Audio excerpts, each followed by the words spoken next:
গুগলে যদি আপনি সার্চ করেন ভাত খাওয়ার উপকারিতা কি, তাহলে আপনি অনেক অনেক ইনফরমেশন পাবেন। আবার আপনি যদি এটা সার্চ করেন ভাত খাওয়ার অপকারিতা কি, তাহলে আপনি অনেক অনেক তথ্য পাবেন। ঠিক তেমনি ভাবে আপনি যদি গুগলে লেখেন সুগারের উপকারিতা, অনেকগুলো পাবেন। সুগারের অপকারিতা, সেটাও অনেকগুলো পাবেন।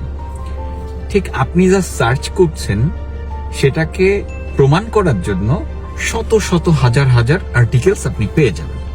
ঠিক আমাদের ব্রেইনটা ওরকম। আপনি যদি চিন্তা করেন আমি পারবো না, তাহলে পারবেন না কেন সেটা প্রমাণ করার জন্য হাজার হাজার আপনাকে কনভিন্সিং রিজন আপনার ব্রেইন আপনাকে থ্রো করবে। আর আপনি যদি ভাবতে শুরু করেন আমি পারবো, তাহলে পারার হাজারটা রিজন, কেন পারবেন, কিভাবে পারবেন, কোন ওয়েতে পারবেন, এরকম হাজার হাজার রিজন আপনার কাছে চলে আসবে। That's why always think positive.